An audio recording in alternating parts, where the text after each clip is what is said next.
Duniawi tidak akan ada pernah puasnya. Sultan Hasan al-Bolkiah memiliki 6.000 mobil mewah, limited edition. Tidak ada puasnya. Sebagian lagi ada yang memiliki rumah sebanyak 20, ternyata juga belum ada puas. Lihatlah ke bawah, jangan pernah lihat ke atas.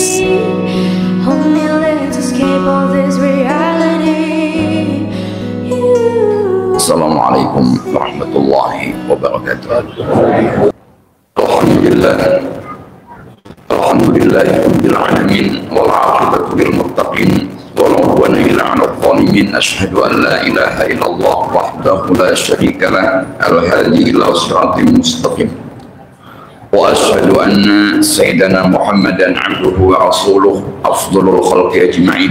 Allahumma shalli wa sallim ala sayyidina Muhammadin wa ala alihi wa ashabihi ajma'in wa man tabi'ahum bi ihsanin ila yaumiddin.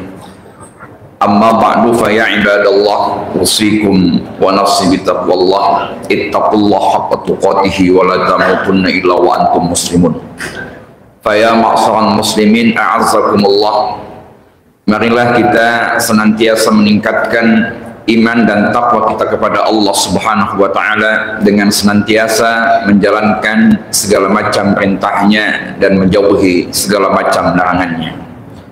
Sidang Jumat yang budiman, setiap nabi yang diutus oleh Allah Subhanahu wa Ta'ala diberikan doa atau zikir andalan.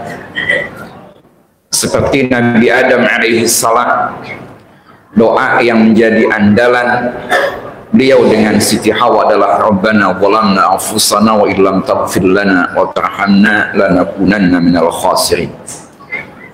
Nabi Ibrahim alaihi salam sekalipun doa yang begitu banyak Allah berikan disebutkan dalam Quran kaitan dengan anak-anak, termasuk doa Rabbana taqabbal minna innaka antas samiul alim adalah doa Nabi Ibrahim.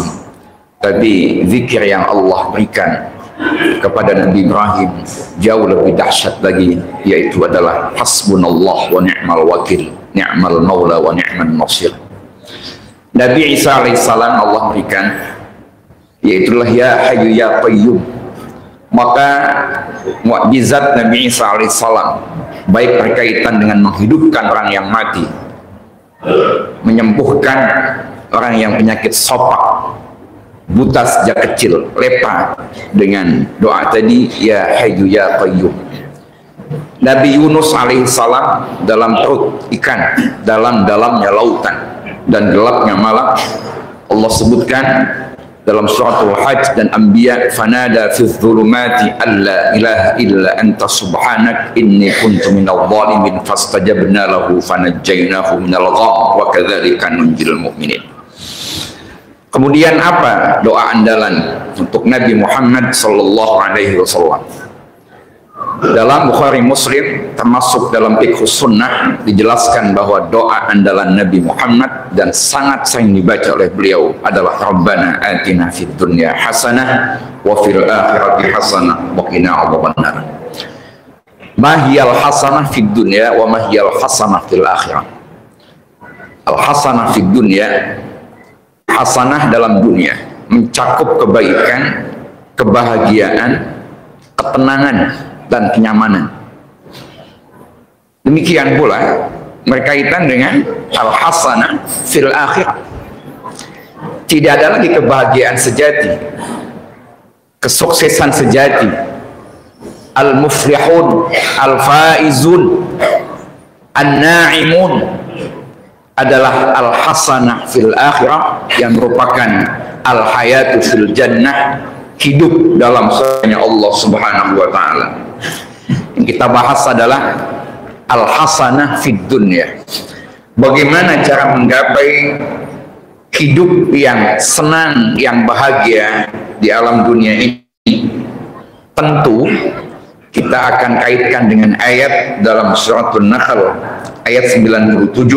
Allah menyatakan a'udzubillahi minasyaitonir rajim. Bismillahirrahmanirrahim. man 'amila shalihan min dzakarin aw untha wa huwa mu'minun falanuhyiyannahu hayatan thayyibah wa lanajziyannahum ajrahum bi ahsani ma kanu ya'malun.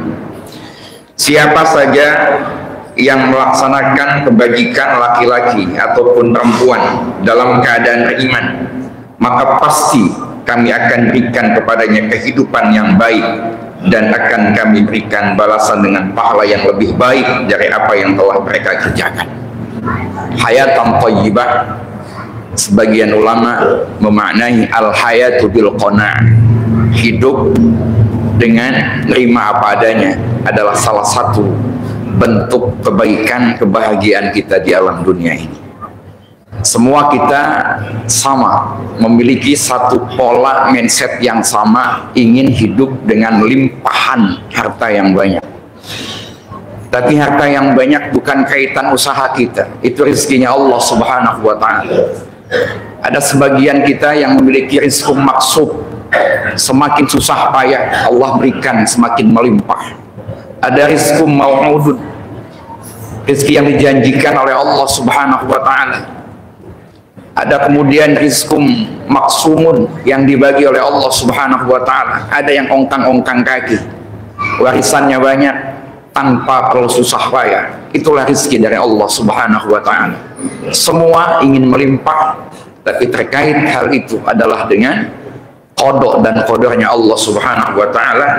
Maka sebagian ulama menyatakan al-hayatu bil qana'ah ya al-hayat at-thayyibah. Kemudian yang kedua, Al-Imam Al-Qurtubi dalam tafsirnya, beliau mengatakan bahwa salah satu sarana hidup seseorang bisa menjadi bahagia, bisa menjadi baik, bisa diberkah, yaitu adalah dengan satu bentuk memasukkan dalam mulutnya itu hanyalah rezeki yang halal. Sebab rezeki halal itu kaitan dengan al-amalus salih. Rizki halal ini bukan hanya Allah pesankan kepada orang beriman, ya ayyuhalladzina amanu kulu min thayyibati ma razaqnakum washkuru lillahi in kuntum iyyahu ta'budun. Kepada seluruh umat manusia, ya ayyuhan nasu kulu mimma fil ardi halalan thayyiban wa la tattabi'u khutuwati syaitan innahu lakum aduwwun mubin. Bahkan semua rasul Allah pesankan, ya ayyuhar rasul kulu minat thayyibati wa'malu shalihan inni bima ta'maluna alim. Ada kaitan makan yang halal dengan amal yang soleh. Orang yang memakan yang halal mudah untuk melaksanakan amal yang soleh, sedangkan orang yang selalu makan yang haram sekalipun melaksanakan amal soleh adalah beban untuk yang bersangkutan. Lebih dari itu akan menjadikan hidupnya kurang menjadi barokah. Anak-anak yang disuapi walaupun di pondok pesantrenkan, tapi dengan harta yang tidak halal, insya Allah hidupnya, ilmunya tidak barokah, dan itu akibat daripada harta yang haram yang tidak barokah. Kemudian yang kedua adalah qanaah. Qanaah itu kalau bahasa Jawa adalah menerima ing pandum, menerima apa adanya. Qanaah berkaitan dengan hukuman yang keenam, ridha dengan qada qadarnya Allah Subhanahu wa ta'ala, baik dan buruknya.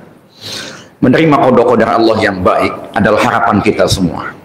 Tapi hidup lika-likunya, skenarionya adalah Tuhan yang maha pengatur semesta alam ini, yang bukan hanya Tuhannya umat Islam, Rabbul Mukminin, tapi Rabbun Nas, adalah Tuhan manusia. Bahkan bukan hanya Tuhan manusia Rabbun Nas, tapi Tuhan Allah adalah Rabbul Alamin, Tuhan semesta alam. Bisa saja kita dengan manusia baik-baik saja, tapi dengan alam sekitar kita, kita tidak baik, maka menjadikan kita satu menimbulkan musibah, dan itulah dampak kita dituntut untuk memberi rahmatan lil alamin. Kemudian ada satu hadis dari sabda baginda Nabi Muhammad SAW kaitan dengan qanaahnya, itu adalah qad aflaha man aslama wa ruziqa kafafan wa qana'ahu Allahu bima atah. Sungguh beruntung orang yang Islam diberikan kecukupan rezeki dan diberikan qanaah oleh Allah Subhanahu wa ta'ala atas apa yang diberikan kepadanya. Orang yang cukup rezekinya, dia beriman, dia Islam, diberikan rasa qanaah, sungguh beruntungnya orang, sebab kebahagiaan, ketenangan dan juga kenyamanan bukan bersifat fisik material. Tapi Quran mengatakan bahwa itu kaitan dengan alam psikis kita. Makanya Allah mengatakan huwallazi anzala as-sakinata fi qulubil mu'minin alladzina amanu wa tatma'innu qulubuhum bi dzikrillah. Ketenangan, kenyamanan bukan kaitan dengan fisik material, fisik jasad kita, tapi kaitan dengan psikis kita, dengan kejiwaan kita, kaitan dengan juga spiritualitas kita. Maka hal inilah yang betul-betul menimbulkan ketenangan. Kemudian bagaimana caranya? Nabi Muhammad SAW, beliau menyatakan kepada kita untuk dengan cara qanaah, dengan bentuk wasilah, unziru ila man asfala minkum wa la tanziru ila man huwa fawqakum fa huwa ajdaru alla tajdaru ni'matallahi 'alaikum. Lihat oleh kalian secara duniawi ke bawah, jangan pernah lihat secara duniawi ke level yang lebih daripada kita, level atas daripada kita, sebab dengan itu duniawi tidak akan ada pernah puasnya. Sultan Hasnal Bolkiah memiliki 6.000 mobil mewah limited edition, tidak ada puasnya. Sebagian lagi ada yang memiliki rumah sebanyak 20, ternyata juga belum ada puasnya. Lihatlah ke bawah, jangan pernah lihat ke atas. Tapi urusan akhirat, urusan agama, lihatlah ke atas untuk mengembang semangat dalam keberagamaan kita. Sidang Jumat yang budiman. Kemudian ketiga adalah kebahagiaan sejati, taufiquhu lit-tha'ah. Allah berikan taufik kita untuk taat kepada Allah Subhanahu wa taala. Kita mendapatkan pertolongan dari Allah Subhanahu wa taala. Maka tidak ada lain, ada dua jalan biar mudah hidup kita. Pertama, tolong hamba-hambanya Allah Subhanahu wa taala. Wallahu fi aunil 'abdi madama al-'abdu fi auni akhi.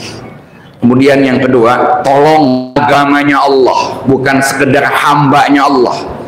Tolong agamanya Allah Subhanahu wa taala. Tolong dengan masjidnya, tolong dengan pengajian-pengajiannya, tolong dengan sholat jamaahnya, tolong dengan kaitan infak dan sodakohnya, tolong ilmu-ilmu ini bisa sebagaimana dibawa oleh Nabi Muhammad yang misi diutusnya, wa yu'allimuhumul kitaba wal hikmah wa yuzakkihim, fa insyaallah Allah akan tolong kita. Allah menyatakan, ya ayyuhalladzina amanu in tansurullaha yansurkum wa yuthabbit aqdamakum. Hei orang-orang yang beriman, tolong agama Allah Subhanahu wa taala, niscaya Allah akan menolongmu dan juga meneguhkan kedudukanmu. Berikan waktu luang untuk aktif di masjid, dalam pengajian, dalam sholatul jamaah. Berikan sedikit keuangan untuk pengembangan keislaman. Berikan sedikit tenaga dan pikiran untuk kepentingan agamanya Allah Subhanahu wa taala. Insya Allah Allah akan tolong kepada kita. Imam Tabari dalam tafsir Jami'ul Bayan, beliau menyatakan bahwa Allah Subhanahu wa taala akan menolong orang yang dia cintai untuk bisa melaksanakan suatu ketaatan, dan ketaatan bukan sekedar ketaatan, tapi ketaatan yang penuh dengan kelezatan, ketaatan yang penuh dengan kemanisan. Kita semua termasuk saya, ketika ibadah seringkali adalah beban, bukan kenikmatan. Buat sebagian orang, contohnya Nabi, ibadah merupakan wisata rohani yang sangat luar biasa. Maka beliau katakan, wa ju'ilat qurratu 'aini fi shalah, dijadikan kebahagiaan hati saya dalam salat. Sebagian ada mengatakan begini, al ulama tasawuf, nikmat yang paling enak itu makan yang lezat. Tapi ternyata ada lagi level di atasnya. Nikmat yang lezat itu adalah memiliki istri yang cantik dan taat.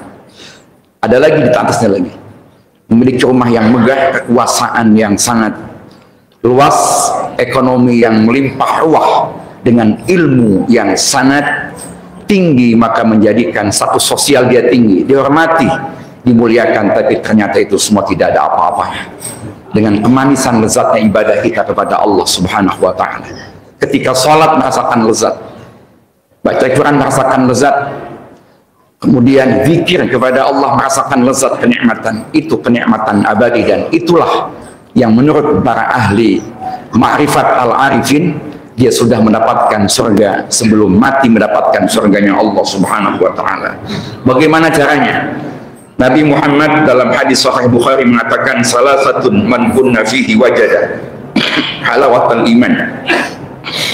Ada 3 orang yang mendapatkan dan bisa menemukan lezat dan manisnya keimanan, termasuk merasakan lezat dan manisnya ketaatan. Pertama adalah ayyakuna Allah wa rasuluh ahabbu ilaihi mimma siwahu. Orang yang lebih mencintai Allah dan Rasulnya dibandingkan selainnya. Kedua adalah wa yuhibbal mar'u la yuhibbuhu illallah. Orang yang mencintai seseorang karena Allah Subhanahu wa Ta'ala. Wa ayyakraha ayyauda fil kufri kama yakrahu ayyuqdhafa finnar.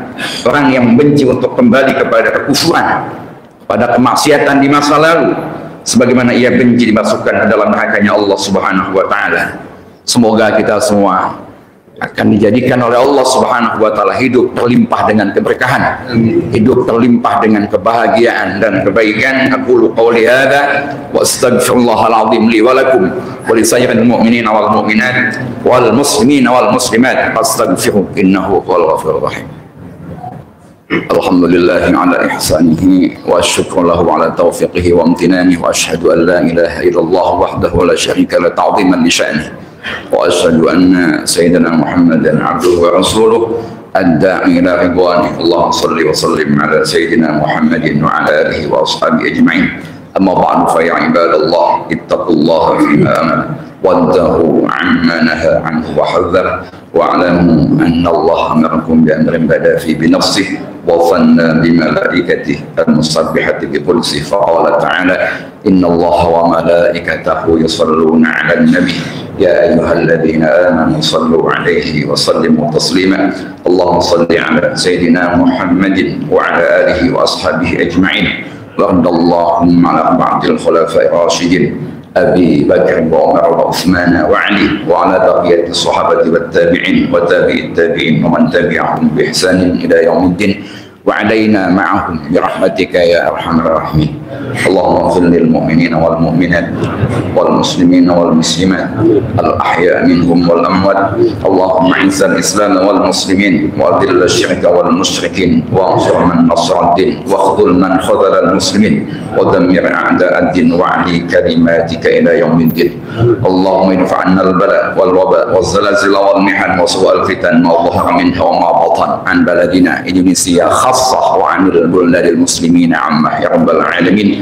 ربنا ظلمنا أنفسنا وإن لم تغفر لنا وترحمنا لنكونن من الخاسرين. ربنا آتنا في الدنيا حسنة وفي الآخرة حسنة وقنا عذاب النار. الله إن الله يأمركم بالعدل والإحسان وإيتاء ذي القربى وينهى عن الفحشاء والمنكر والبغي يعظكم لعلكم تذكرون ولذكر الله أكبر. أقيموا الصلاة.